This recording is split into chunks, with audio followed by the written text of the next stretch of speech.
Welcome to your reading for September 2025. This is Artemis, Oracle and Tarot, a space for those walking the moonlit path. Seekers looking to explore and integrate the divine masculine in ways that feel authentic, embodied and whole. This work centers on masculinity, but it's not exclusive to men. Masculinity lives in all of us, regardless of our gender, orientation or identity. Many of us carry unconscious, wounded or toxic expressions of masculinity, and this space is here to offer guidance and reflection so we can meet that energy with openness and sincerity. So whether you're male, female, non-binary or something beautifully in between, you are welcome here, and this is exactly where you're meant to be. My name is Adrian, or you can call me Ade, the creator of Artemis Tarot and Artemis Oracle decks, which you'll see today. These decks came about out of my own dark night journey as a gay man who felt spiritually stuck and disconnected from divinity after painful early experiences with religion. I learned that whether something is scientifically real or not is almost besides the point, because if we experience as real, it has power. It can hinder us or it can help. So I chose to change my relationship to spirituality into something that actually helps.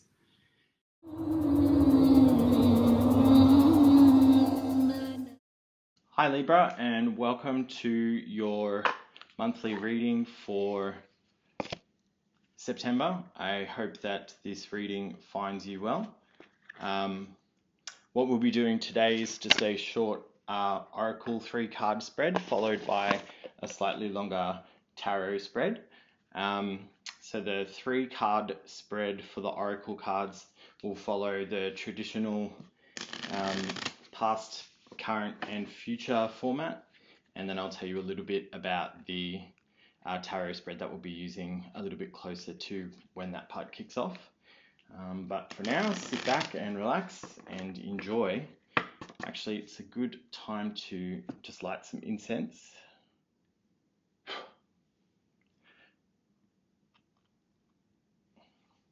All right, got some dragon's blood incense going, and without any further distraction, let's jump into your reading. So we're looking for a past card for our Libran friends. And just a reminder that all of the profiles for these Oracle cards can be found on my website, which you can find in the description below, for a deeper dive into each of them, their background, mythology, as well as some related characters in pop culture. So that's some extended reading you can do if you wish. So past card for Libra.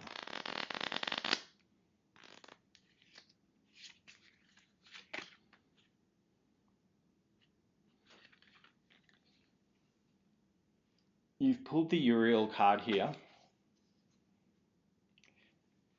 And Uriel speaks to a calling for higher education, not necessarily in a structured way, as it can also kind of speak to kind of inner gnosis and also wisdom seeking and sharing just in general. But yeah, in a kind of overall sense, Uriel speaks to that desire for inner knowledge and growing, I guess, our font of wisdom in this lifetime. So you might have in the past felt a sense of completion over a certain area of your life, or a desire has kind of sparked in the recent past that's made you start thinking about things like, should I go back to study something, or am I interested in learning more about a certain thing? And I think what's really important to emphasize here is that could be anything. It doesn't have to necessarily be a more traditional route of education. You could be interested in learning how to create videos, or you could be interested in learning a new skill, or how, even a new hobby or game. So, there's lots of different avenues that might have kind of manifested in, and it's a good basis to see what comes up next for you in the current situation and how it relates to that.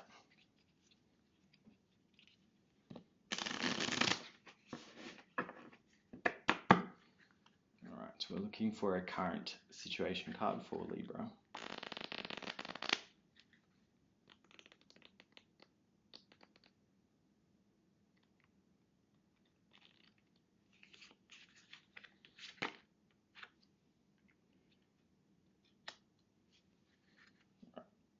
You've picked the set card in the current situation, and what's interesting is I've had to start this video probably 3 or 4 times now because I've had various kind of technical difficulties, and each time I've gone, oh, I'm just going to restart from the beginning for authenticity. And I think this is probably the 3rd time that this card has shown up for you. So he really wants to speak.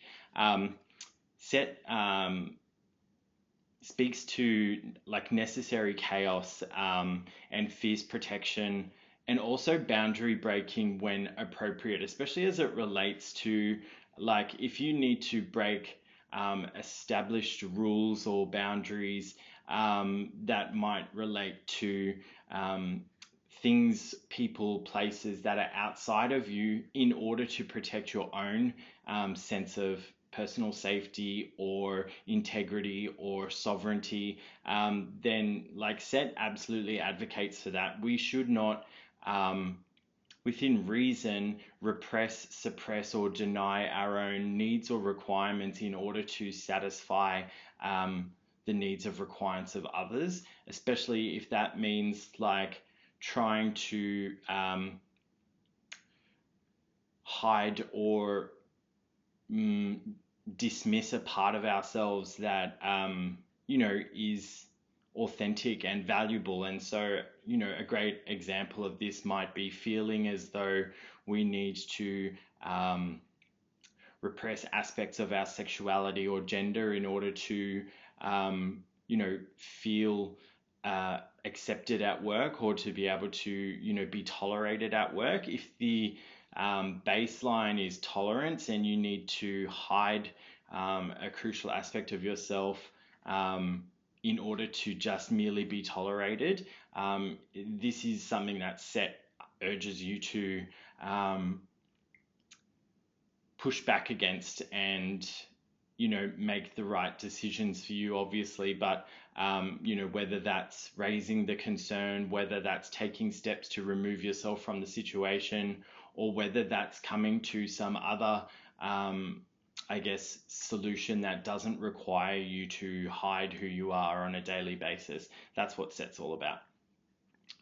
And I think as that relates to the higher calling or the education piece or wisdom, I think perhaps it's through wisdom that we start to notice the ways in which that we have repressed or suppressed parts of ourselves in our previous kind of years. And as that wisdom kind of grows, our propensity for kind of tolerating that decreases, because we start to feel more urgently the cost of actually that repression, and it can be you can reach a point where it's no longer tolerable. And so that's why Set has sort of emerged, because you've reached a part in your knowing of yourself and you've kind of realized, actually, I can't keep going on like this anymore. It's too important for me to actually be seen as who I am. And so I applaud you for that. I think that's something that can be quite challenging to come to that kind of conclusion, because we assume like, oh, it's not that important, I can just pretend like I'm this, or I can just not talk about that. But the act of doing that in a way is kind of saying to yourself, like, this part of me is shameful, or this part of me doesn't deserve to be seen, or this part of me makes me unsafe, and so therefore it's better to not display it. And fundamentally that leads to ongoing kind of challenges, with your own kind of psycho-spiritual health. And so the urge to hide is not wrong. It is trying to keep you safe, but also a lot of these automatic reactions like hiding are not what's best for us in the long run, because our brain has adapted for short-term kind of threat management, not long-term sort of overall survival. And the ongoing cost of like hiding and repressing ends up becoming much more debilitating over time than the perceived risk of showing vulnerable parts of ourselves in the short term. All right, let's do the final card of the Oracle, which is for the future for Libra.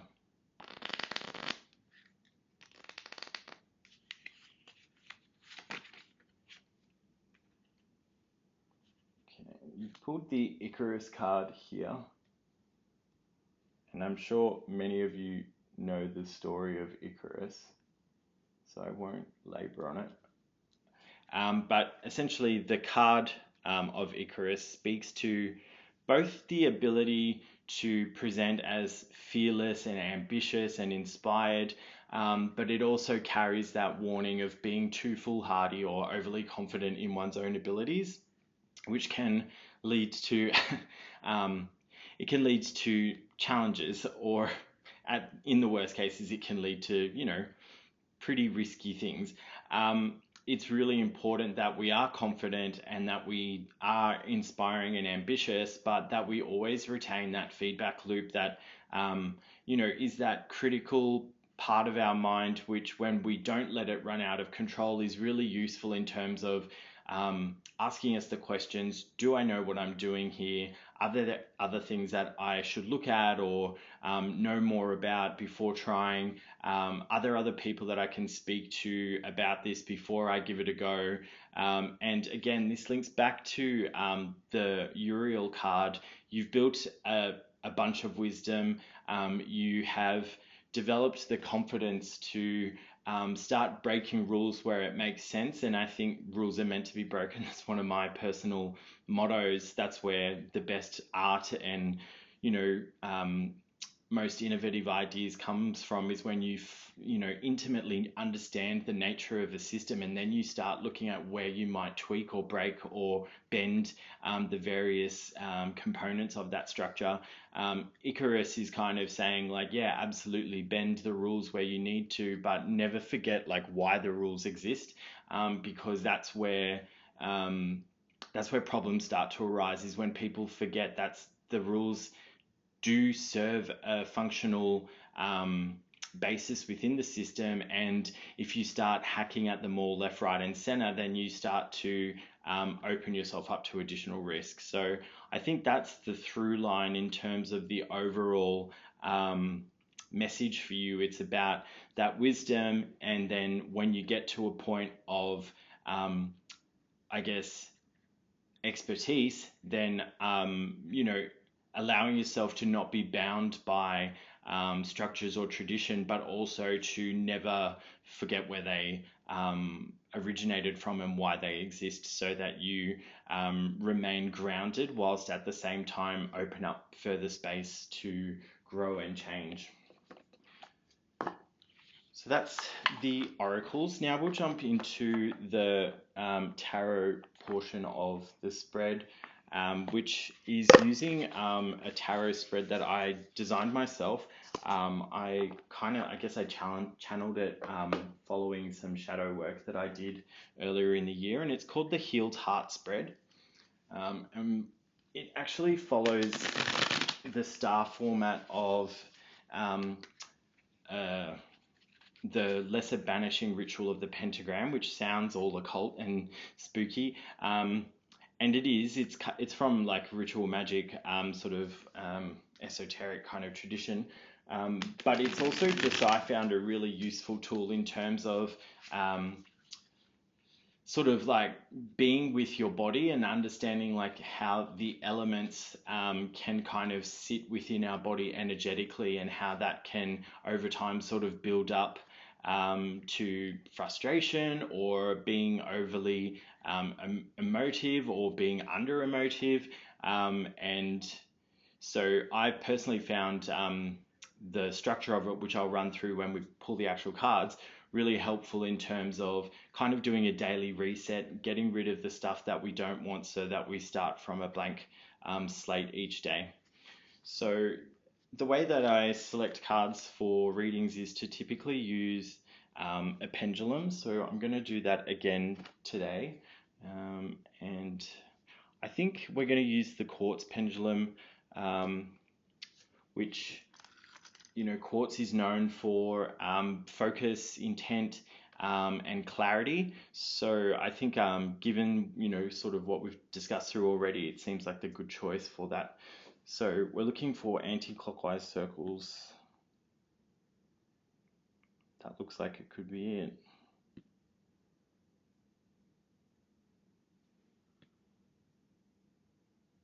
No. Okay, it's that first one.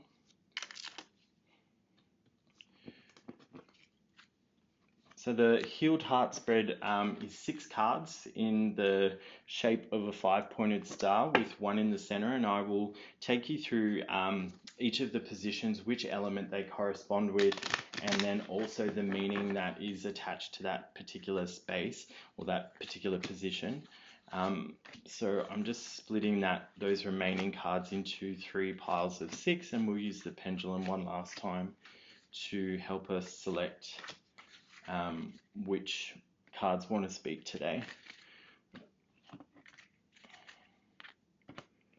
All right.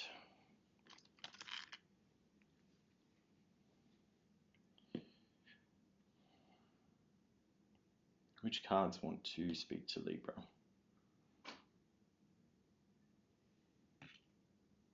All right, it was that second one.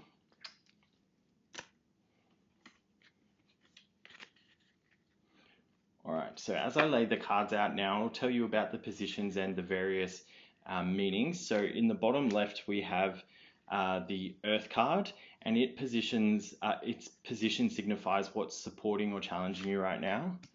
At the top, we have the Spirit, which is also, it's the spirit element and what your higher self wants you to know. In the bottom right is the Fire position, which represents how others might be viewing you in relation to the situation and what's challenging or supporting you. At the top left, which is the receptive side of the star, in the Air position, this is kind of signifying what you should be open to receiving. And then over here on the right is the Water position, and it signifies to the tactic that you should use or employ in relation to the situation. And then in the middle, in the Soul element, is what's in your heart right now. So it can kind of give you an insight into how you're feeling about the overall kind of challenge or situation. So what we'll do from here is just run through the cards. I'll turn them over one by one and give you a short interpretation. And that will conclude the kind of reading. So we'll start with Earth, which is where we always start with the LBRP. And you've turned over the Nine of Pentacles in reverse. So the Nine of Pentacles speaks to a worldly individual who has tapped into a sense of agency and sovereignty that is overflowing with abundance in their life. And when it's in reverse, it can speak to a sense of aspiration or desire or feeling kind of blocked from that. And so in terms of like what's supporting you right now is the idea of that. And I think that's something that probably we all spend some time thinking about in terms of, who we are, what we do, the legacy that we want to sort of leave, whether that's for children or in the workplace or in another area of your life that's significant to you. I think we all have some kind of thinking process around that. And I get the sense, Libra, that you probably do spend time thinking about that. But the challenge is taking it from just being thoughts and into everyday actions that can kind of drive you forward into succeeding with that. And I think that can be a challenge for everyone. I just want to be clear, because sometimes our goals are lofty and unspecific. And as it relates to kind of manifesting change within our lives, like it's important to have goals that are lofty, but also that we've kind of broken down to a degree that we can start doing small things each day towards making that a reality. Because all the amount of kind of hope and visualizing in the world isn't necessarily going to bring something any closer to you until we can start kind of taking steps towards doing that. So I would say that that's probably what the challenge is there's just a little bit more thinking required around, you know, what does it look like exactly? How do I feel, you know, when I've achieved that? You know, what are the things around me? Who are the people around me? These are the kinds of things that really help crystallize manifestation, is when we start to really think about ourselves in that situation, that embodied situation, and then the body and the mind start working towards the same thing together, rather than feeling disconnected or at conflict. All right. In the spirit position, your higher self has shown us the Two of Cups card, which the Two of Cups speaks to relationships, not necessarily romantic relationships, although certainly the possibility for that. But in general, relationships, and given that it's upright, usually it's a successful relationship. So this might be a mentor of some kind to you, or it might be a romantic interest, or it might even be deepening your relationship with your higher self, in order to, you know, as it relates back to Uriel, this kind of sense of inner knowing, because I think with the way that we are in this kind of modern world, the external world kind of rules everything. We've almost completely forgotten and neglected our own inner world, which is like very rich and is very responsive, if we only take the time to kind of just like sit with it. And I think maybe your higher self is suggesting that it's there to support you. All you need to do is kind of reach out. So if that's something you're interested in, you can reach out to me on my website. There is a contact form there, and I'm happy to hear your story and then see if we can, you know, help you connect to that higher self.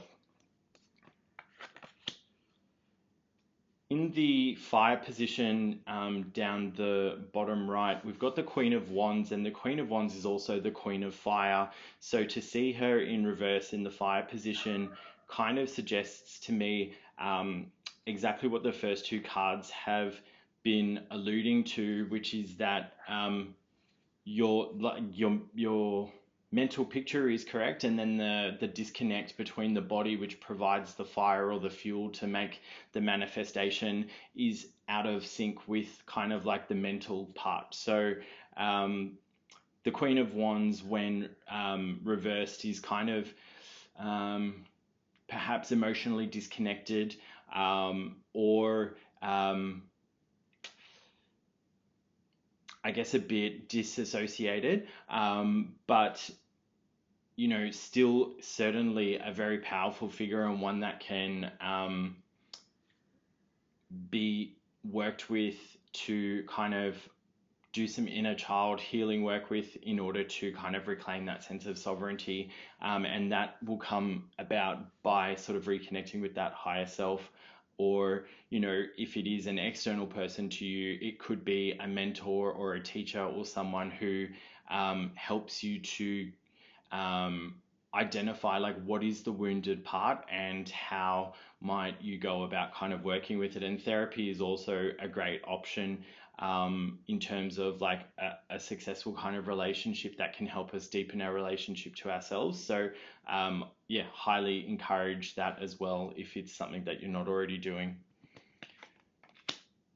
Over to the top left, on the receiving part, we've got the Seven of Wands, and And the Seven of Wands speaks to an individual who overcomes challenge and difficulty, even when it's unexpected or they're unprepared for it, through sheer sort of grit and tenacity, and kind of like the will to succeed. And so I think the fact that that's sitting on your be open to receiving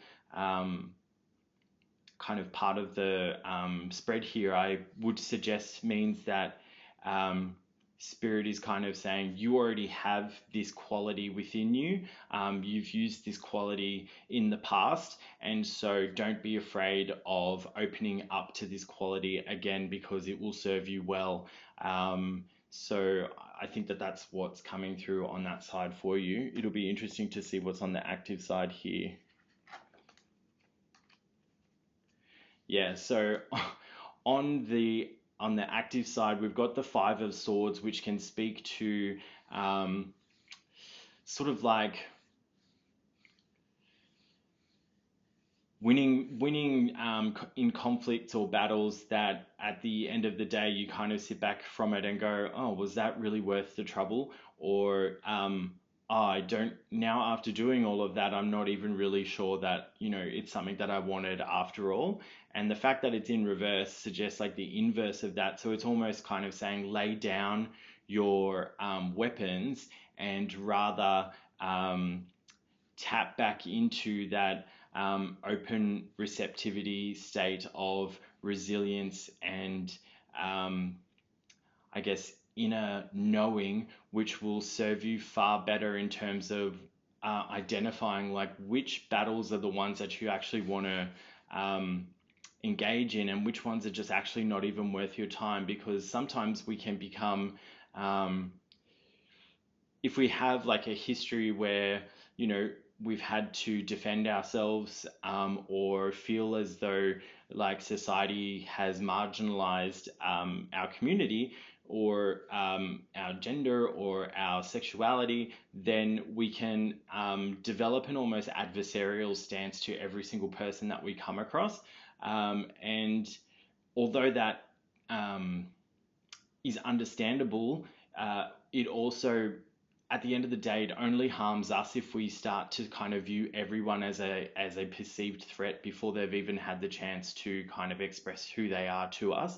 And so, yeah, I would just encourage you to lay down that sword and instead try and view everyone as a fresh page, rather than something that already comes with the imprints of,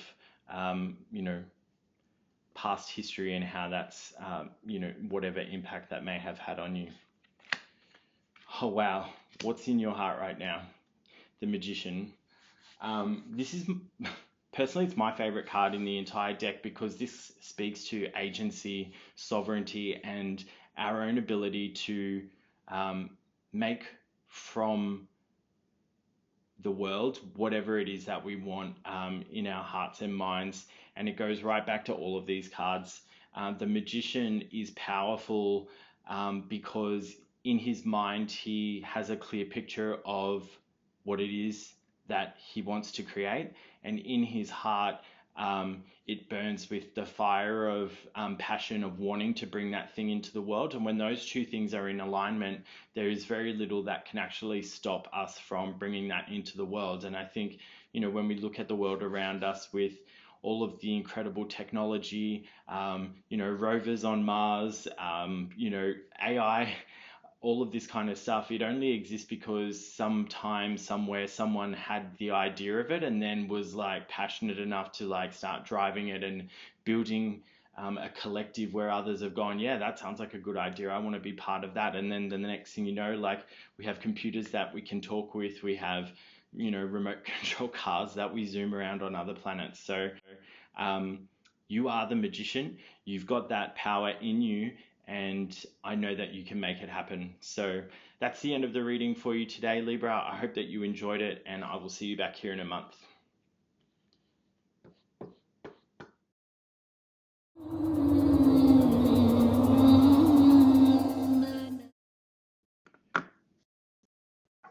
Well, that's that's all I've got for you today. So let that settle and rest and relax through it. Not everything needs to be understood at once.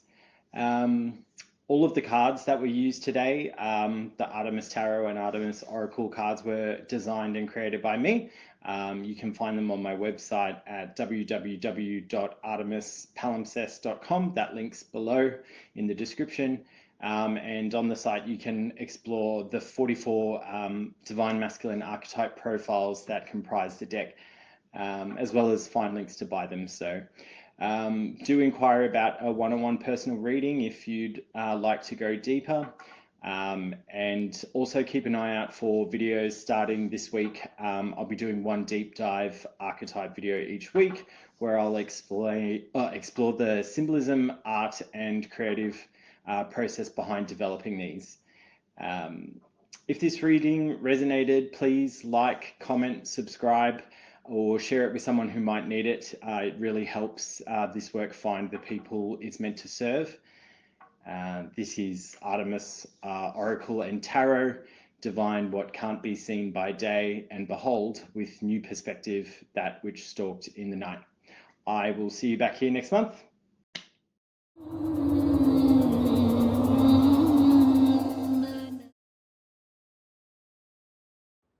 You've been watching Artemis, Oracle and Tarot, a sacred space for healing for those on the moonlit path. Join us here on YouTube for monthly tarot readings by astrology sign and deep dives into the imagery and symbolism used in the making of our unique Artemis, Oracle and Tarot decks. If having a space to work through the unpleasant but necessary parts of adulting sounds good to you, like and subscribe here on YouTube and follow us on Instagram so you never miss a beat. All links are in the description below.